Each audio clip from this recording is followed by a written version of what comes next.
Kita banyak mendengar cerita tentang orang yang bertahan hidup berminggu-minggu di gurun, hutan Amazon, dan pulau-pulau tak berpenghuni. Kisah-kisah semacam itu menunjukkan betapa manusia bisa tangguh dan ulet. Tapi dari banyak kasus ini, ada satu yang benar-benar bikin kagum, yaitu kisah pria yang bertahan 3 hari di kapal tenggelam di dasar Samudra Atlantik. Dia nggak punya tangki oksigen, listrik, sarana komunikasi, maupun makanan, tapi dia bertahan. Ini terjadi tahun 2013 di kapal tongkang yang melintasi perairan Atlantik di sepanjang pesisir Nigeria. Hari itu, pagi-pagi benar ada badai kecil. Kapal tongkang itu menarik kapal bermuatan tangki minyak. Tiba-tiba muncul gelombang tinggi. Gelombang itu menerjang kapal dan memutus kabel.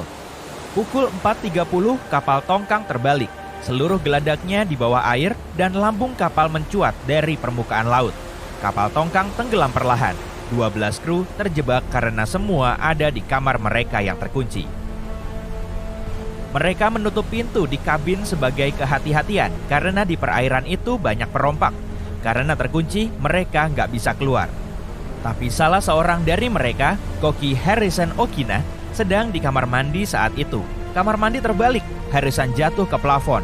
Semua pakaian dan rak toilet berjatuhan di kepalanya. Dia terpana dan nggak mengerti apa yang terjadi. Saat mendengar jeritan anggota kru lain, dia sadar kapal sedang tenggelam.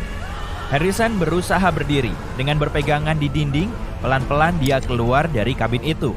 Ketinggian air naik ke atas kepalanya. Harrison menarik napas dalam. Secara intuitif, karena dorongan rasa takut, dia sampai di ruang mesin. Di sana masih ada kantong udara. Ruang ini nggak tergenang sepenuhnya, karena air nggak sampai di sana dan udara belum keluar. Harrison sadar ini tempat teraman baginya saat itu. Dia nggak punya air bersih dan tanpa makanan. Dia berada di ruangan yang dingin dan lembab. Lantai tergenang dan kaki Harrison mulai membeku. Peluang untuk bertahan nyaris nggak ada. Di ruang mesin, pria itu menemukan sebotol soda dan baju pelampung dengan 2 lampu senter yang terpasang. Sampai saat ini, kapal sudah turun ke dasar laut di kedalaman 30 meter. Ini sekitar setinggi bangunan 10 lantai. Lambung kapal tergencet dan mengeluarkan bunyi gilasan karena tekanan air. Kemudian Harrison mendengar gerakan aneh di luar pintu. Itu bunyi hiu dan ikan-ikan lain yang memasuki geladak. Sampai di sini Harrison mulai hilang harapan. Tidak ada bahan makanan dan tekanan air bukan masalah utama. Kantong udara di ruang itu kecil, artinya oksigen yang ada sedikit. Tiap 24 jam, rata-rata manusia butuh sekitar 10 meter kubik udara. Artinya, sisa waktu bagi Harrison untuk bernapas kurang dari 1 hari. Meski begitu, dia bertahan dalam kondisi ini selama sekitar 60 jam. Ini terjadi berkat air. Tekanan di sekitar kapal begitu kuat hingga mengompresi udara sampai sekitar 4 kali. Masalah lain adalah koki yang bernapas itu. Saat menarik napas, kita menyerap oksigen. Saat mengembuskan napas, kita melepas karbon dioksida.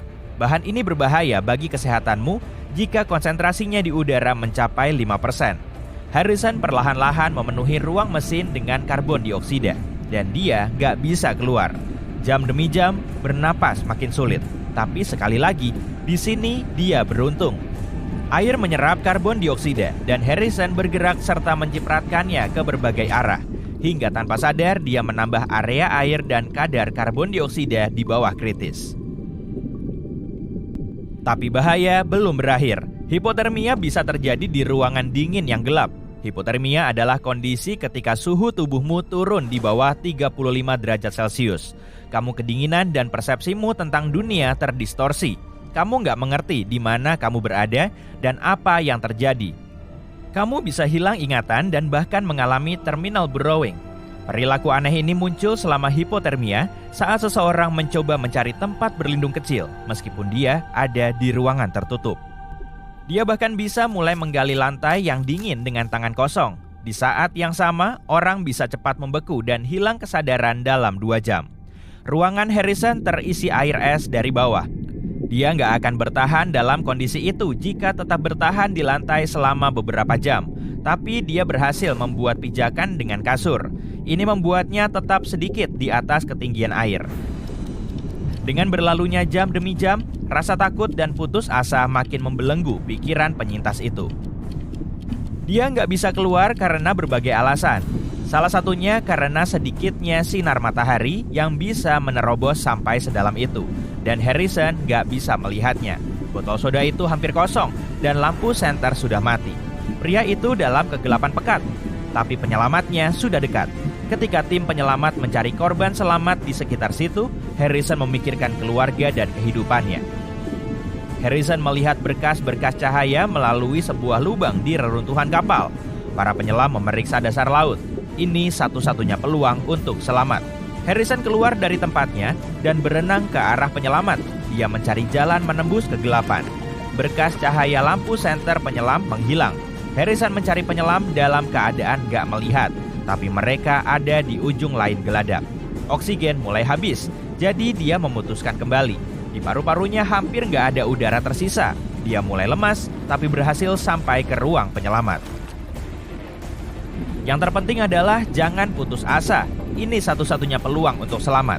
Setelah menata napas dan mengisi pasokan oksigen paru-parunya, Harrison berupaya kedua kalinya. Dia keluar dari ruang mesin dan melihat penyelam. Dia berenang sekuat tenaga ke arahnya. Penyelam itu gak melihat Harrison. Jadi, koki itu mengetuk lehernya dari belakang dan memegangi tangannya dengan erat.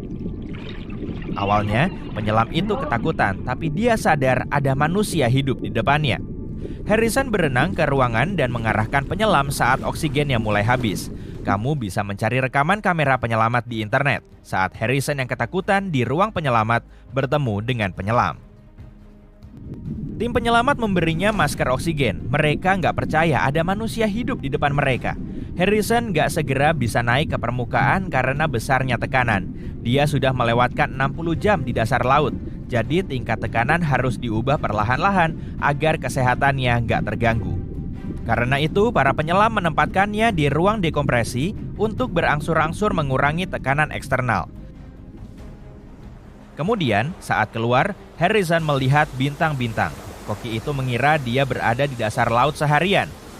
Jadi, dia terkejut ketika tahu bahwa dia di bawah air selama 60 jam. Dia juga mengira semua kru sudah melupakannya dan meninggalkan kapal sejak awal. Bertahun-tahun sudah berlalu sejak saat itu, tapi Harrison masih sering bermimpi buruk tentang ruang udaranya. Kadang dia terbangun di tengah malam dan bilang ke istrinya bahwa ranjang mereka tenggelam dan saat itu mereka ada di laut. Kasus serupa menimpa penyelam scuba Michael Proudfoot pada tahun 1991. Dia meneliti kapal selam yang tenggelam di lepas pantai Baja California. Dalam penyelaman ini, tanpa sengaja regulator alat pernapasannya rusak hingga dia nggak punya cadangan oksigen. Michael nggak bisa naik ke permukaan karena posisinya terlalu dalam. Oksigen dalam paru-parunya nggak akan cukup. Syukurlah penyelam itu menemukan kantong udara di dalam kapal. Dia berenang ke sana dan menunggu tim penyelamat. Selama 2 hari, dia di bawah air dalam kegelapan. Dia makan landak laut mentah dan minum sedikit air hangat dari periuk yang dia temukan. Syukurlah tim penyelamat menemukannya. Michael Proudfoot keluar dari sana dalam keadaan hidup.